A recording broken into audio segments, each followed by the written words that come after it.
Praise the lord. సృష్టికర్త సజీవ స్వరం అనే కార్యక్రమానికి మిమ్మల్ని అందరినీ ప్రేమతో ఆహ్వానిస్తున్నాం. అందరికీ వందనాలు. ప్రియ దేవుని బిడ్డలారా, మీకు మనసు ఉందా? మనం కొన్నిసార్లు అంటాం, నీకు మనసు ఉందా అంటాం. అంటే అన్నిటికంటే వేగంగా వెళ్ళేది ఈ మనసు. ఇక ఎలాగంటే ఒక ఫ్లైట్ కన్నా హెలికాప్టర్ కన్నా అన్నిటికన్నా వేగంగా వెళ్ళేది మానవుని మనస్సు. అయితే ఈరోజు ఎలాంటి మనసు మనకుందో నేర్చుకుందాం. దేవుని వాక్యాలు చూద్దాం. మరి యెషయా గ్రంథం 26 అధ్యాయము 3వ వచనం చదువుదాం. ప్రియ దేవుని బిడ్డలారా, మనము ఈరోజు ప్రభు సన్నిధిలో వస్తున్న మనము ఆయన మీద మనము ఆధారపడాలి. చదవండి. ఎవని మనస్సు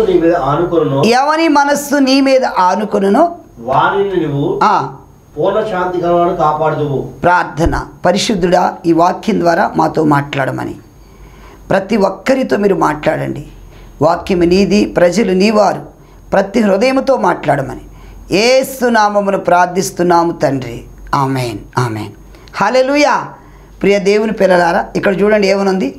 ఎవని మనస్సు నీ మీద ఆనుకొనునో వానిని పూర్ణ శాంతి గలవానిగా కాపాడుతానని వాక్యం సెలవిస్తుంది. ఈరోజు క్రైస్తవ సోదరుడా, ఇక్కడ పూర్ణ శాంతి గల మనస్సు ప్రభు దగ్గరికి వచ్చావు. ఇంకా పరిపూర్ణంగా నీ మనస్సు అంతా దేవునికి ఇవ్వాలి. నీ మనస్సులో దేవుడు ఉండాలి. ఈరోజు చాలామంది అంటారు, నా మనసు అంతా నీకు ఇచ్చా. ప్రియురాలికి ఇస్తారు, కొంతమంది ప్రియుడికి ఇస్తారు. ఈరోజు ప్రియ దేవుని పిల్లలారా, మనం ఎవరికి ఇవ్వాలి? మన ప్రియుడైన క్రీస్తుకి ఇవ్వాలి. చాలామంది ఈరోజు నా మనసు అంతా నీకే ఇచ్చేసాను కదా, నా మనసు అంతా నా ప్రియునికి ఇచ్చా, నా మనసు అంతా నా ప్రియురాలకి ఇచ్చా అనుకుంటారు. ప్రియ క్రైస్తవ బిడ్డలారా, మన మనస్సు దేవుని మీద ఆనుకోవాలి. ఎవరి మనస్సు ఆయన మీద ఆనుకుంటుందో వానిని ఆయన పూర్ణ శాంతి గలవానిగా కాపాడుతారంటున్నాడు. ప్రభునామానికి మహిమ కలుగును గాక. మరి నీ మనస్సు ఈరోజు దేవునికి ఇస్తున్నావా? Praise the lord. ఒకటి, పూర్ణ శాంతి కలిగిన మనస్సు. రెండవదిగా చదువుదాం. రోమాపత్రిక 8వ అధ్యాయము 5వ వచనం చదవండి. మనసుంతురు ఆత్మానుసారులు. ఇదేంటి? ఆత్మానుసారమైన మనస్సు. దేవునికి స్తోత్రం. ఆత్మానుసారమైన మనసు అంటే ఏంటి? మనం ఈరోజు ప్రార్థన చేసుకోవాలి. కొంతమంది ఉంటారు శరీరానుసారమైన మనసు ఉన్నవాళ్ళు. ఎలా ఉంటారంటే, వాళ్ళు వచ్చిన దగ్గర నుండి ముసలమ్మ ముచ్చట్లు. కొన్నిసార్లు మా దగ్గర కూడా ఎవరైనా వచ్చి వారు ప్రార్థన చేయకుండా, దేవుని మాటలు కాకుండా ఏదేదో చెప్తున్నారనుకో, వాళ్ళు అలా వీళ్ళు ఇలా అన్నారనుకో, వెంటనే ఒక చాపేసి ప్రార్థన చేద్దాం కూర్చొని అంటే వాళ్ళు వెళ్ళిపోతారు. ప్రార్థన చేస్తామంటే వాళ్ళు ఉండలేరు ప్రార్థనలో. ఆత్మానుసారమైన వాళ్ళు ఎలా ఉంటారు? వాళ్ళు ఎప్పుడు చూసినా ఆత్మ విషయమై దేవుని గురించి, ప్రార్థన గురించి, వీటి గురించే మాట్లాడతారు. క్రైస్తవ సోదరుడా, ఈరోజు నువ్వు ఒక ఆత్మానుసారమైన క్రైస్తవుడిగా ఉంటే నీ మనసు ఎలా ఉండాలి? ఎప్పుడు దేవుని స్తుతించాలి, దేవుని మందిరానికి వెళ్ళాలి, దేవుని ఆరాధించాలి, దేవుని సన్నిధి యథార్థంగా ఉండాలి. అలాంటిది అది ప్రభువుని గురించిన మనసు. కాబట్టి ఆత్మానుసారమైన మనసు అంటే అది. మరి శరీరానుసారమైన మనసు కూడా ఉంది. ఈ శరీరానుసారమైన మనసు అది ఎలా ఉంటుంది? మరి రోమపత్రికలో 8వ అధ్యాయము 7వ వచనం కూడా చదవండి. శరీరానుసారమైన మనస్సు దేవునికి విరోధమై ఉన్నది. అది ఈ శరీరానుసారమైన మనస్సు ఏంటి? దేవునికి విరోధమైంది. అంటే ఏంటి? ఈ శరీరానుసారమైన మనసులు ఎలా ఉంటాయి? కక్షలు ఉంటాయి, క్రోధాలు ఉంటాయి, అసూయలు ఉంటాయి, అల్లరితో కొన్ని ఆటపాటలు ఉంటాయి, ద్వేషాలు ఉంటాయి, పగలు ఉంటాయి, హృదయములో ఇవన్నీ శరీరానుసారమైన మనసు. అంటే ఇందులో ఈ శరీరానుసారమైన మనసు ఉన్న వాళ్ళు ఏం చేస్తారు తెలుసా? ప్రేమ తెలియదు వాళ్ళకి, క్షమించే మనసు తెలియదు, దీవించే మనసు తెలియదు. క్రైస్తవ సోదరుడా, ఈరోజు ప్రభు దగ్గరికి వస్తున్న నీవు ఆత్మానుసారమైన మనసు కలిగి జీవించాలి. కానీ శరీరానుసారమైన మనసు నీలో ఉంటే ఆ రాజ్యాన్ని స్వతంత్రించుకోలేవు. ఈ శరీరానుసారమైన మనసులు ఏంటి? తిను, త్రాగు, నా లైఫ్ ఎంజాయ్ చేయి, నా ఇష్టం అనుకుంటారు. క్రైస్తవ సోదరుడా, సోదరి, దేవుడు నీతో మాట్లాడు. ఈ శరీరానుసారమైన మనస్సు ఉంటే నువ్వు దేవుని రాజ్యానికి వెళ్ళలేవు. ఇప్పుడు శరీరానుసారం వాళ్ళు ఎప్పుడు కూడా దేని గురించి ఆలోచిస్తారు? పగ తీర్చుకోవాలి, కక్ష సాధించాలి, ఏదాగైనా సరే నేను అనుకుని నెరవేర్చాలి అనుకుంటారు. ఆత్మానుసారమైన మనసు ఎప్పుడు కూడా ఏం చేస్తే తెలుసా? తగ్గించుకోవాలా, క్షమించాలా, ప్రేమించాలి. ఇది ఆత్మానుసారమైన మనసు. ఈరోజు నువ్వు ఒక క్రైస్తవ సోదరుడు ఉన్నావు. మరి నువ్వు ఎలాంటి మనసును ధరించుకున్నావు? ఈరోజు దేవునికి మహిమ కలుగును గాక. ఆత్మానుసారమైన మనసు నీలో ఉన్నదా? శరీరానుసారమైన మనసు ఉందా? చూడండి, ఇంకా రోమాపత్రిక 12వ అధ్యాయము 16వ వచనములో ఇదే మనసు అంటే తగ్గించుకునే మనసు. చదవండి. ఏడ్చి వారితో ఏడుడి, ఒకరితో ఒక మనసు కలిసి ఉండుడి, హెచ్చు వాటి యందు నమ్మిక ఉంచగా తగ్గు వాటి యందు ఆసక్తి ఉండుడి. చూడండి ఇక్కడ ఏమన్నదంటే ఇది తగ్గు వాటి యందు మనసు ఉంచుడి అంటే తగ్గించుకునే మనస్సు. తన్ను తాను తగ్గించుకున్నవాడు హెచ్చించబడతాడు, తన్ను తాను హెచ్చించుకున్నవాడు తగ్గించబడతాడు. కాబట్టి క్రైస్తవ సోదరులారా, నువ్వు తగ్గించుకుంటే హెచ్చించబడతావు. కొంతమంది ఏమంటారు, నేను తగ్గను. అసలు దేవుని సన్నిధిలో నువ్వు ఒక క్రైస్తవులుగా జీవిస్తున్నప్పుడు తగ్గింపు నీలో కనబడాలి. హెచ్చించుకుంటున్నావా సోదరుడా? ఇప్పుడు నీకు ఇంట్లో ఏసీ అలవాటు ఉంది, కొన్ని ప్లేసులకు వెళ్తా, వాళ్ళు ఏసీ వాడరు అనుకో, అక్కడికి వెళ్ళిపోయి మాకు ఇంట్లో ఏసీ ఉంది, నాకు ఏసీ అలవాటు అయిపోయింది, అక్కడ ఎక్కడ మనం అలా మాట్లాడకూడదు. అక్కడ ఎలా ఉంటుందంటే వాళ్ళని చిన్నపుచ్చిన వాళ్ళం అవుతాం. నీకు ఒకవేళ కారు ఉంది, అక్కడ ఏదో నువ్వు బంధువుల దగ్గరికి వెళ్ళి నేనైతే మా కార్లు పెడతాను, ఇక్కడ కనీసం నాకు కారు లేదు. ఎప్పుడు కూడా క్రైస్తవ సోదరుడా ఎగిరెగిరి పడొద్దు. మనం దేవుని సన్నిధిలో మనం తగ్గించుకునే ఉండాలి. దేవునికి మహిమ కలుగును గాక. ఎందుకంటే తన్ను తాను తగ్గించుకుంటే హెచ్చించబడతానని బైబిల్ నేర్పిస్తుంది. ప్రభువే తగ్గించుకొని శిష్యులు పాదాలు కడిగారు. మరి వీళ్ళందరికీ ఒక నాయకుడిగా ఉండి, వీరందరికీ ఆయన వాళ్ళకి లీడర్గా ఉండి వాళ్ళకి నేర్పిస్తూ, అలాంటి ప్రభువు శిష్యుల పాదాలు కడుగుతున్నారని ఎంత గొప్పతనం. ఈరోజు మన ముందు కూడా కొంతమంది గొప్ప దైవజనులు అవ్వగలిగారంటే వారి జీవితంలో ఎంత తగ్గింపు ఉంటేనే దేవుడు వాళ్ళని హెచ్చించారు. ఈరోజు మనం కొంతమంది నాయకులను చూసినట్లయితే వారి జీవితాల్లో వాళ్ళంత గొప్పవాళ్ళు అవటానికి వాళ్ళ మొదట్లో ఆదిలో వాళ్ళు పడ్డ కష్టం, వాళ్ళు పడిన శ్రమ, వారు చేసిన పరిచర్య, పరిశుద్ధులకు చేసిన పరిచర్య, ఆ తగ్గింపు జీవితం వాళ్ళు ఇంతవరకు తీసుకొచ్చిందంటారు. మరి నీవు కూడా ఆ తగ్గింపు మనసు జీవిస్తున్నావా? ప్రియమైనటువంటి క్రైస్తవ సోదరులారా, ఆ తగ్గింపు మనస్సు నీలో ఉంటే దేవునిని హెచ్చిస్తాడు. ప్రభునామానికి మహిమ కలుగును గాక. హల్లెలూయా. మరి తగ్గింపు జీవితం నీలో ఉందా? ఉంటే తప్పకుండా దేవుని ఒక ఉన్నతమైన స్థానంలో నిన్ను నిలబెడతాడు. ప్రభునామానికి మహిమ కలుగును గాక. హల్లెలూయా. ఇంకా ఎలాంటి మనస్సులు ఉన్నాయి? మరి 1 కొరింథీ పత్రిక 1వ అధ్యాయము 10వ వచనంలో ఇది ఏక మనస్సు. సహోదరులారా, మీరందరూ ఏకభావంతో మాట్లాడవలెనని కక్షలు లేక ఏక మనస్సుతోను జాగ్రత్త వినండి. ఇక్కడ మనం గమనించినట్టయితే అపోస్తుడైన పౌలు ఈ కొరింథీ సంఘానికి నేర్పిస్తున్నారు. ఈ కొరింథీ సంఘాల్లో కొంతమందిలో కక్షలు, భేదాలు. ఈరోజు సంఘాల్లో కూడా సాతానుడు ఎలా జరబడుతున్నాడంటే కొంతమందిలో ప్రవేశించి సంఘాల్లో ఉండే పెద్దలే కానీ వీళ్ళలో హెచ్చింపులు ఉంటాయి. కొంతమంది ఏమనుకుంటారంటే నేను చెప్పినట్టు వినాలి. కొంతమంది కూడా ఇంకా ఎలా ఉంటారు, కొన్ని సంఘాల్లో సంఘ కాపుని వారి గ్రిప్లో పెట్టుకోవాలని కొంచెం వస్తారు. క్రైస్తవ సోదరుడా, నీకు నాయకుడు ఆయన, ఒక దైవజనుడు అంటే ఏంటి? దేవునికి ఈ సంఘంలో ఉన్న మానవులకి ఆయన ఒక మధ్యవర్తిగా, ఇప్పుడు నీకు ఆ దేవునికి ఒక మధ్యవర్తిగా సంఘ కాపుని ఉంటూ వారి కోసం మీరు పడిన శ్రమలు, కష్టాలు, వీళ్ళందరి కొరకు కన్నీరు ప్రార్థన చేయటం. దైవజనుడు ఎంతోమంది కొరకు రాత్రి మొగళ్ళు ఆయన ఎంతో కష్టపడి పనిచేస్తూ పరిచర్య చేస్తూ వాళ్ళందరి కొరకు విజ్ఞాపన చేస్తూ మీ బాధలు, కష్టాలు దేవుని దగ్గరికి తీసుకెళ్తారు.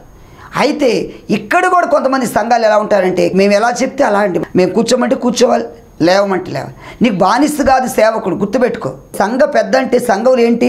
నువ్వు ఒక పరిచర్య చేయాలి, కష్టపడాలి, సంఘములో నమ్మకంగా ఉండాలి, దైవజనుడు అడుగులు జాడి నడవాలి, దైవజనుడు చెప్పినట్టు చేయాలి. అంతేగాని దైవజనుడు మీరు పెత్తనం చేయడానికి కాదు సంఘ పెద్ద అంటే. కాబట్టి ఇక్కడ మనకి నేర్పిస్తుంది ఏంటంటే ఏక మనస్సు. ఈ ఏక మనస్సు అనేది సంఘంలో ఉండాలి. కొంతమంది ఉంటారు అబద్ధాలు ఆడటానికి ఏక మనస్సు. బైబిల్ గ్రంథంలో అపోస్తలుల కార్యం 5వ అధ్యాయంలో ఆ సమయంలో అందరూ వారి ఆస్తులు అమ్మి అందరూ ఒకేలాగా ఉండాలి సంఘంలో అన్నట్టు పేతురు గారు బోధించినప్పుడు అందరూ ఆస్తులు అమ్మి వారి భాగాల వారు దేవుని మందిరం తీసుకొస్తున్నారు. కానీ ఈ అననీయ సప్పీరాలు నమ్మకత్వం లేకుండా ఇద్దరు అబద్ధం ఆడటానికి ఏకీభవించారు. అబద్ధం ఆడటానికి ఏక మనసు ధరించుకున్నారు. అప్పటికి పేతురు అంటున్నారు, ఎందుకు మీరిద్దరు అలా ప్రవర్తిస్తున్నారు?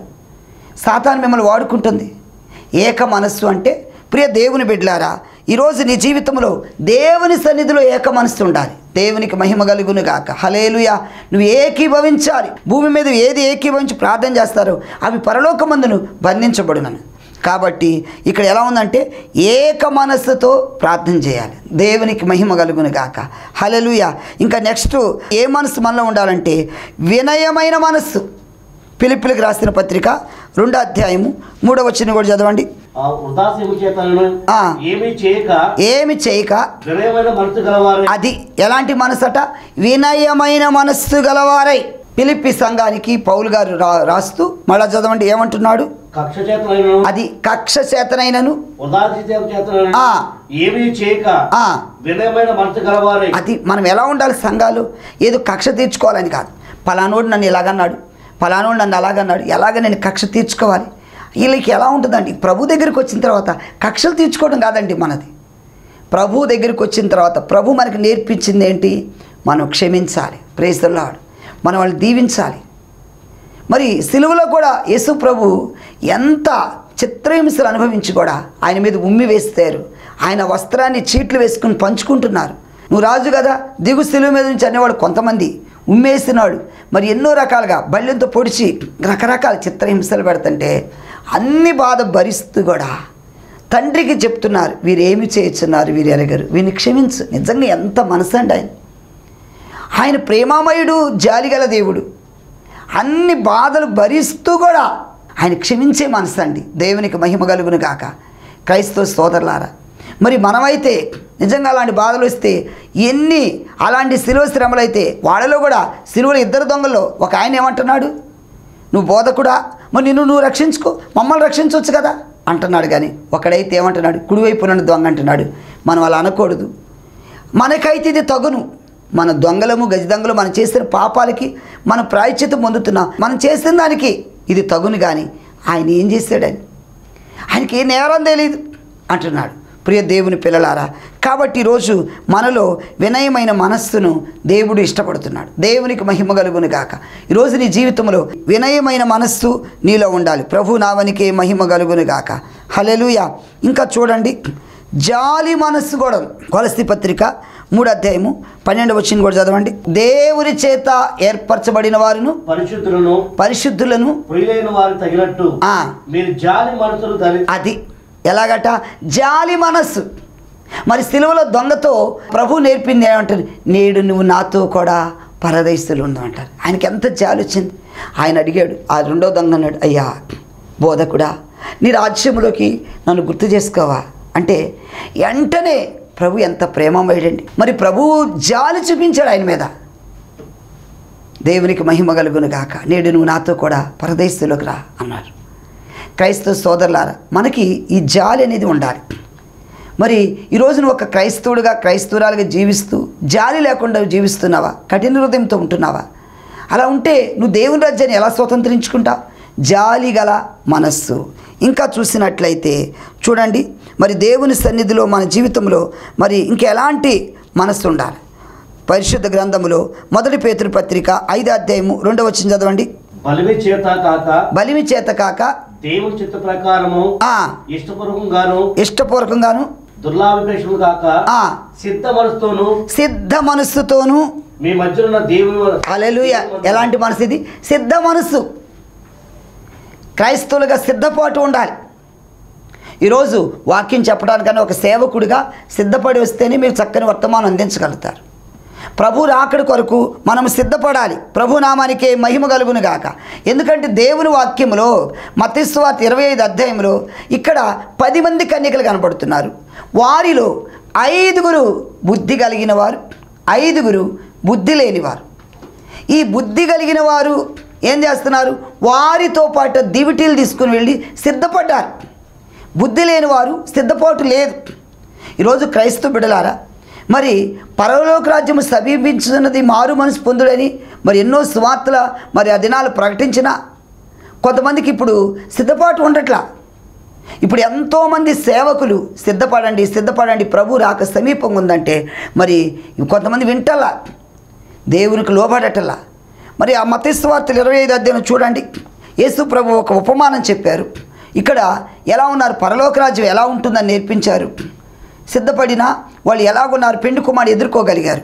మత్తయి సువార్త 25వ అధ్యాయం 1 నుంచి చదవండి. పరలోక రాజ్యము పట్టుకొని పెండ్లి కుమారుడు ఎదుర్కొనుటకు 5 బుద్ధి కలిగిన వారు, 5 బుద్ధి లేని వారు పట్టుకొని తమతో కూడా నూనె తీసుకుపోలేదు. చూడండి, ఇక్కడ గమనించాలి వ్యత్యాసం. ఈ బుద్ధి కలిగిన వారు బుద్ధి లేని వారు బయలుదేరారు. పెండి కుమారుని ఎదుర్కోవాలి. పెండి కుమారుడు రావటము ఆలస్యమైంది. వీళ్ళలో ఏంటి, సిద్ధపాటు లేదు, గబగబా వేసి వెళ్ళిపోయారు. కానీ ఇప్పుడు అక్కడికి వెళ్ళేదాకా ఆ పెండ్లు విందు దగ్గరికి వెళ్ళలేకే ఇంకా ఏం చేస్తున్నాడు, పెండి కుమారుడు రావటం ఆలస్యమైంది. ఇప్పుడు వీళ్ళు సిద్ధపాటు లేకుండా వచ్చిన వారి దివిటీలు ఆరిపోతున్నాయి, నూనె లేదు అన్నారు. అయ్యో మా నూనె అయిపోతుంది. బుద్ధి కలిగిన కన్యకలతో అడిగితే వాళ్ళు అన్నారు, ఇది మీకు మాకు చాలదు కాబట్టి మీరు వెళ్ళండి, అమ్మే వాళ్ళ దగ్గరికి వెళ్ళి కొనుక్కోండి అన్నారు. ఈలోపు వీళ్ళు వెళ్ళారు, ఆ నూనె కోసం వెళ్ళారు. ఈలోపు పెండి కుమారుడు వచ్చేసాడు, తలుపు వేయబడింది.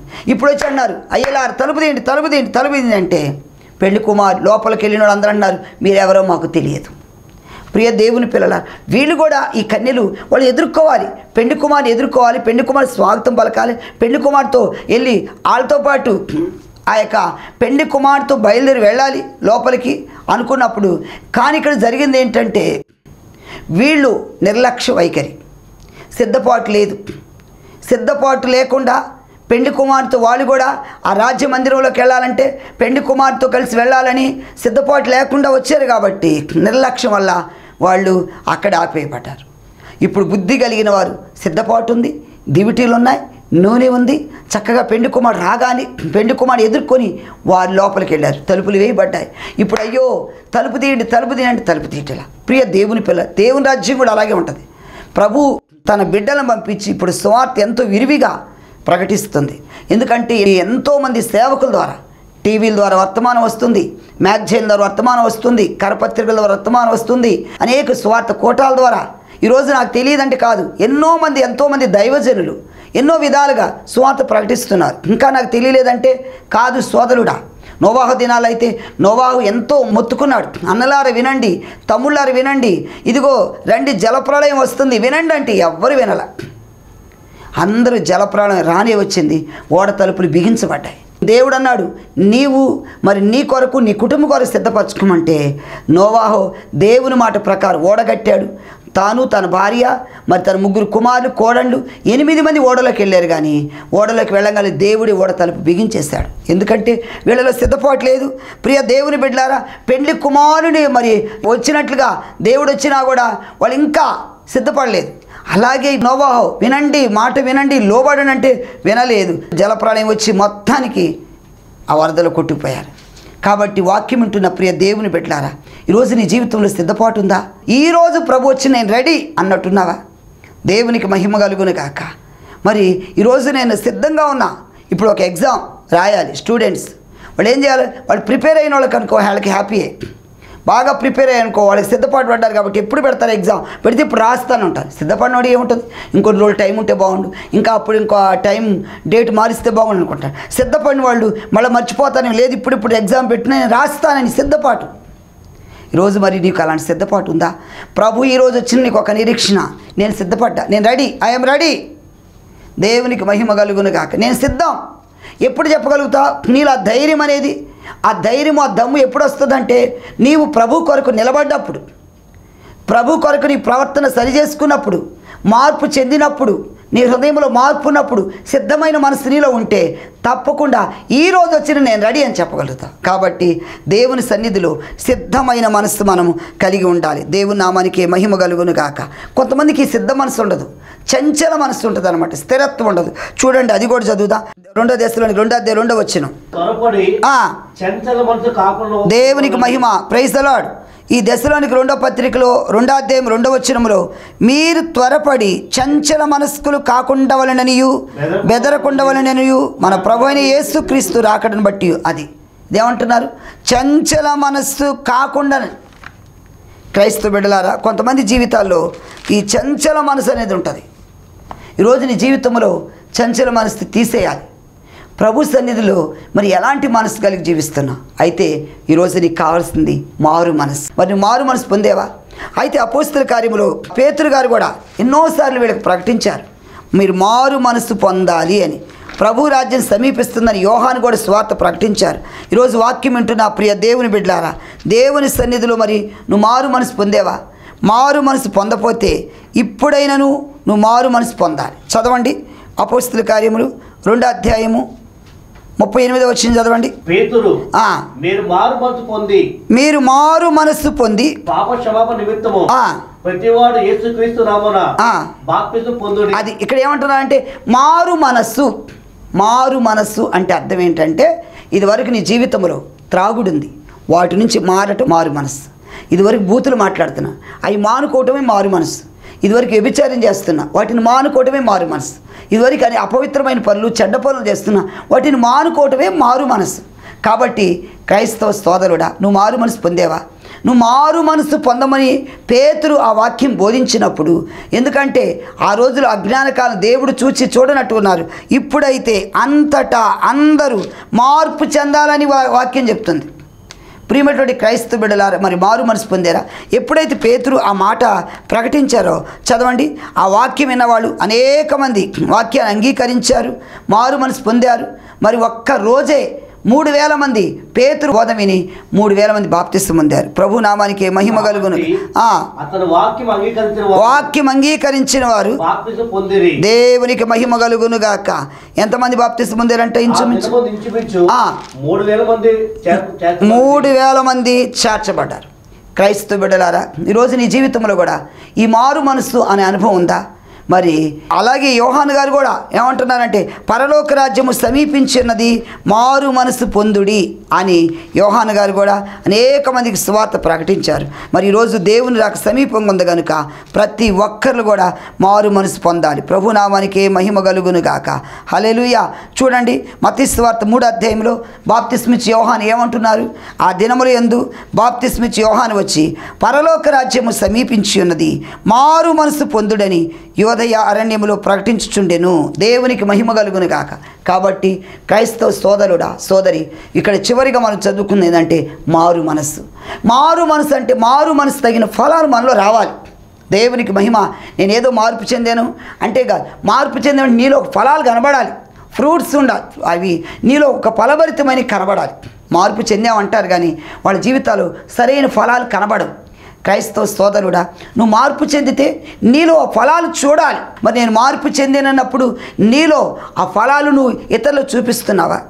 ఇదివరకు నువ్వు దొంగవి, ఇదివరకు అంతకుడవు, ఇదివరకు దుర్మార్గుడవు, ఇదివరకు కపటంగా ఉన్నావు. ఇవన్నీ మార్పు రావాలి నీలో. ఇదివరకు త్రాగుబోతుగా జీవిస్తున్నావు. ప్రభు దగ్గరికి వచ్చిన తర్వాత మారు మనసు పొందాలి. మరి మారు మనసు పొందేవా? ఒకవేళ మారు మనసు లేకపోతే ఈరోజు మారు మనసు పొందాలి. దేవునికి మహిమ కలుగును గాక. వాక్యం విన్న ప్రియమైనటువంటి చెల్లి, సహోదరుడా, ఈరోజు నీకు ఎలాంటి మనసు ఉంది? ఈరోజు దేవుని సన్నిధిలో మారు మనసు మరి పొందుతావా? దేవునికి మహిమ కలుగును గాక. దయచేసి నాతో ఏకీభవించండి. ప్రార్థనలో ప్రతి ఒక్కరు ఏకీభవించి ప్రార్థన చేయండి. ఇప్పుడే దేవుడిని కుటుంబం మంచి మనసు దేవునికి ఇవ్వబోతున్నాడు, మారు మనసునికి ఇవ్వబోతున్నాడు. ప్రార్థన చేద్దాం. పరిశుద్ధుడా, నీకే స్తోత్రములు. దయగల మా దేవా, అయ్యా, ఈ యొక్క సన్నిధిలో మీరు మాతో మాట్లాడిన ప్రతి మాటను బట్టి నీకు స్తోత్రాలు చెల్లిస్తున్నానయ్యా. అయ్యా, ఈ యొక్క సమయంలో ప్రతి హృదయాన్ని మీరు తాకమని ప్రార్థన చేస్తున్నానయ్యా. అయ్యా, ఈరోజు మనకి ఎలాంటి మనస్సులు మనలో ఉండాలో కొన్ని మనస్సుల గురించి మాట్లాడాం అయ్యా. ఈ బిడ్డల వాక్యమైన ప్రతి ఒక్కరిని మీరు దర్శించండి. ఎవరు బలహీనంగా ఉన్నారు, ఎవరు వ్యాధిగ్రస్తులుగా ఉన్నారు, ఎవరు దురాత్మ చేత పీడించబడుతున్నారు, యేసు నామముల బిడ్డలకు విడుదల దయచేయమని ప్రార్థన చేస్తున్నా. నీ కృప, నీ కాపుదల, నీ భద్రత అనుగ్రహించి నీ కృపల వర్ధిల్ల చేయమని, నీ రక్తాన్ని బిడ్డల మీద ప్రోక్షింపజేయమని యేసు నామమును ప్రార్థిస్తున్నాం తండ్రి. ఆమేన్, ఆమేన్. హల్లెలూయా. ప్రియ దేవుని బిడ్డలారా, ఇంతవరకు ఈ వర్తమానం నీకు నీ కుటుంబానికి ఆశీర్వాదకరంగా ఉందని నమ్ముచున్నాను. ఇంకా ఆలస్యం ఎందుకు? దేవుడు ఈ వర్తమానం ద్వారా నీతో మాట్లాడితే, ప్రియ సోదరుడా, సోదరి, నువ్వు దేవుడు నిన్ను స్పందిస్తే, నిన్ను దర్శిస్తే వెంటనే ఇప్పుడే నీ సంతోషాన్ని మాకు తెలియపరచండి. నీకోసం ప్రార్థించడానికి నేను, నా ప్రార్థన బృందం రెడీగా ఉన్నాం. దేవునికి మహిమ కలుగును గాక. మేము తప్పకుండా ప్రార్థిస్తామండి. మీరు మీ ప్రార్థన ఏది ఎనీ టైం ఎప్పుడైనా మీరు మాకు తెలియపరచవచ్చు. నా అడ్రస్ పాస్టర్ చందోలు మోషే, మన్నా ప్రార్థనా మందిరం, విజయవాడ, లంబాడీపేట, రాముల వీధి. నా ఫోన్ నెంబర్ 9703467777. ప్రియ దేవుని పిల్లలారా, మరి తప్పకుండా ఈ యొక్క నెంబర్ని సంప్రదించండి. ఒకవేళ ఈ కార్యక్రమానికి మీ వంతుగా సహాయ సహకారాలు అందించాలనుకుంటే మరి ఈ స్క్రీన్ మీద ఉన్న నెంబర్కి ఫోన్పే ఉంది, గూగుల్ పే ఉంది. మీరు ఈ విధంగానైనా చేయొచ్చండి. దేవుని సేవకు మీరు తోడ్పడవచ్చు. తప్పకుండా మీ సహాయ సహకారాలు అందించండి. ప్రియ దేవుని బిడ్డలారా, మీరు నేను మనందరూ కలిసి ఆ రాజ్యాన్ని కడదాం. మరిన్ని మా వర్తమానాలు వినాలని మీరు అనుకుంటే చందోలు మోషి అని యూట్యూబ్లో టైప్ చేస్తే మా వర్తమానాలు వస్తాయండి. తప్పకుండా వాక్యం వినండి. ఆ ఛానల్ని సబ్స్క్రైబ్ చేయండి. సబ్స్క్రైబ్ చేయడం మర్చిపోవద్దు. సబ్స్క్రైబ్ చేయండి, అలాగే లైక్ చేయండి, అనేక మందికి షేర్ చేయండి. దానికి ముందుగా బెల్ ఉంటుంది, బెల్ బటన్, దాన్ని కూడా నొక్కండి. దేవునికి మహిమ కలుగును గాక. ప్రియ దేవుని బిడ్డలారా, మిమ్ములను దేవుడు ఆశీర్వదించును గాక. మిమ్ములను మీ కుటుంబాలను ప్రభు కాపాడును గాక. దేవునికి మహిమ. మరి దేవుడు మిమ్ములను మీ కుటుంబాలని తప్పకుండా ఆశీర్వదిస్తారు. God bless you all. Thank you. మరలా కలుద్దాం. అప్పటి వరకు సెలవు.